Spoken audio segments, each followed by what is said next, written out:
बुझ गई। इनके ड्राइवर ने इनकी जो धुनी सेकने का काम किया तो उसका परिणाम उसने भुगत। राष्ट्रीय कांग्रेस का जो संयुक्त गठबंधन, उसके संयुक्त उम्मीदवार खींवसर के विधायक आपके लाडले नेता हनुमान जी बेनीवाल आज अपना यहाँ से नामांकन दाखिल करेंगे। आज इस कार्यक्रम में इस नागौर लोकसभा क्षेत्र के प्रत्येक विधानसभा गांव ढाणी से आप सभी जो पधारे हैं, आप सभी का हृदय की गहराई से आभार और अभिनंदन।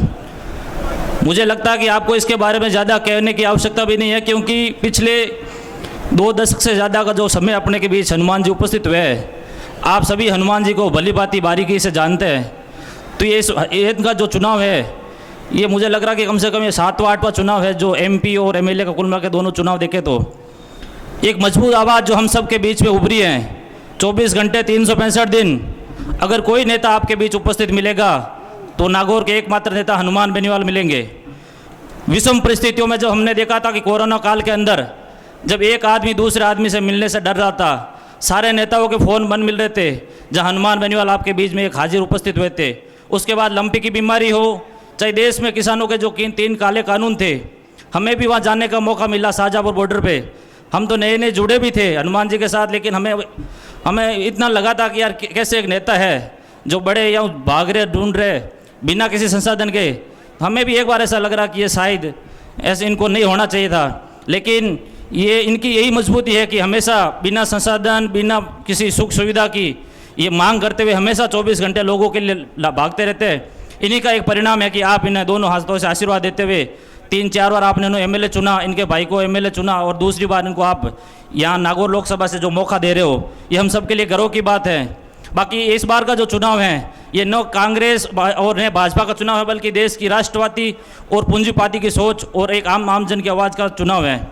ज्योति मिर्धा जो लगातार तीसरा चुनाव इस लोकसभा से लड़ रही है, एक बार जो इन्होंने चुनाव अपने दादा के नाम से लड़ा था, आज नागौर की ये स्थिति है कि शिक्षा के क्षेत्र में नागौर पूरे प्रदेश नहीं विश्व के स्तर की बात करें तो पिछड़ा इलाका माना जा रहा है। जहाँ ज्योति के दादा हमेशा ज्योति मांग कर रही है कि मेरे दादा के नाम से वोट मांग रही हूँ। जब पानी की बात करें तो न पीने को पानी है, न किसी खेती के लिए पानी है। खींवसर की स्थिति जब बात आई थी, हनुमान बेनीवाल पहली बार विधायक चुने थे, तो भाजपा के किसी जातिवादी नेता ने खींवसर को डार्क जोन घोषित कर दिया। बड़ी विकट परिस्थितियां खींवसर के लोगों ने झेली और हनुमान जी को एक मजबूत और जुझारू नेता बनाने का काम जो खींवसर के लोगों ने संभाल रखा था, फिर पूरे नागौर के लोगों की दृष्टि, पूरे प्रदेश के लोगों की दृष्टि पर पड़ी। लेकिन ये गनीमत रही कि इस बार की इनकी जो सरकार है, एकमात्र खींवसर की सीट बची है, लेकिन फिर भी इनके हौसले और संघर्ष को सलाम है कि हमेशा आपके बीच रहने का पूर्ण प्रयास करते हैं। मैं आप सभी से इस बात की और उम्मीद करता हूं कि इस बार न केवल अपने को नागौर लोकसभा से बल्कि अपने पूरे राजस्थान के अंदर राष्ट्रीय लोकतांत्रिक पार्टी कांग्रेस पार्टी का जो गठबंधन है और वो एक बार जाको इस बार का जो चुनाव है निश्चित रूप से इस प्रदेश में अपनी अलग जगाने का काम करेंगे। मैं भगवान से और ईश्वर से ये प्रार्थना करता हूँ कि इनका गठबंधन इस बार लंबा चले और आगामी प्रदेश में इनके नेतृत्व में जो सरकार बने, क्योंकि हमेशा किसान के हित की बात अगर कोई सोच रहा तो हनुमान बेनीवाल ही सोच रहा। कल मैं मन से इनका भाषण सुन रहा था कि जो अभी लोकसभा के प्रत्याशी डॉक्टर ज्योति मिर्धा, खींवसर का जो एरिया पहले पानी के मामले में बड़े जो दृष्टिकोण के हिसाब से इन्होंने दुख झेला है, लेकिन हनुमान जी का अनेक बार उनकी दशा और दिशा दोनों बदली। आज डायरेक्ट जोन भी हट रहा, किसानों को पानी का कनेक्शन भी मिल रहा है ट्यूबवेल का। अब खींवसर का जो माइनिंग एरिया पूरे एशिया के अंदर खींवसर का जो लाइम स्टोन है उच्च क्वालिटी के अंदर है। यहाँ बड़ी बड़ी कंपनियाँ 200 करोड़ के कम से कम 10 कंपनियाँ अपना प्रोजेक्ट अभी लगा रही है, लेकिन भारतीय जनता पार्टी के नेताओं की ऐसी सोच है कि यहाँ का कोई आदमी इस रोजगार में आगे नहीं बढ़े। तो वो कल एक बात कर रही थी, मुख्यमंत्री से आह्वान कर रही थी कि कम से कम ट्रैक्टरों को छोड़ दी जाए, लेकिन हनुमान जी हमेशा ये बात कर रहे हैं कि लोकल जो भी किसान है जिनके खेत में लाइम स्टोन है वो खुद उनका खनन करे और सरकार उनको पट्टा जारी करे। मुझे लग रहा है कि एकमात्र ऐसा नेता जो हमेशा आम आदमी की आवाज़ सोच रहा है कि ये लोग रोजगार के आगे बढ़े। भारतीय जनता पार्टी की ओछी सोच, ओछी मानसिक संकीर्णता की वजह से हमेशा हम लोगों को इसका दंश झेलना पड़ा। तो मैं और भी ज़्यादा वक्ता हमारे मंच में उपस्थित है, मैं आप सभी से पुनः आह्वान करूंगा कि हमें ऐसे लोगों को चुनना है जो पूंजीवादी की बात से परे हटकर आम आदमी की बात को सोचे। हमारा भला कौन सोच सकता है, क्योंकि हम ग्रामीण परिवेश से आने वाले व्यक्ति हैं, तो हमारी जो मूलभूत आवश्यकता पानी, सड़क, बिजली है, जो सबसे पहले इन बातों पर गौर करेगा उसका वोट उन्हीं को जाएगा। मैंने 2020 के अंदर पंचायती राज का चुनाव कांग्रेस पार्टी के सिंबल पर लड़ा था और मैं विजय हुआ था, लेकिन परिस्थिति ऐसी रही कि कांग्रेस के यहाँ नेता नहीं थे, तो हनुमान जी के साथ मैं आया था और हनुमान जी ने मुझ पर विश्वास करके राष्ट्रीय लोकतांत्रिक पार्टी का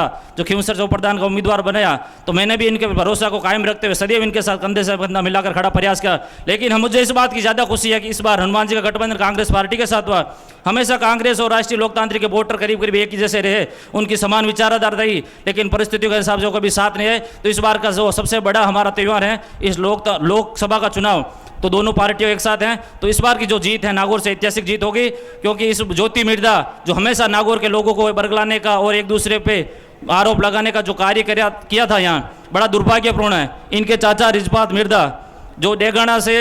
लोकसभा का विधानसभा का चुनाव भी हार गए थे, कल अनगल बातें जो इन्होंने हनुमान जी के बारे में बोली थी, रिजपाल मिर्धा बोल रहे थे कि कांग्रेस की धूणी बुझ गई। इनके ड्राइवर ने इनकी जो धूणी सेकने का काम किया तो उसका परिणाम उसने भुगता और रिजपाल मिर्धा की धूणी बुझी, कांग्रेस की धूणी नहीं बुझी, क्योंकि धूणी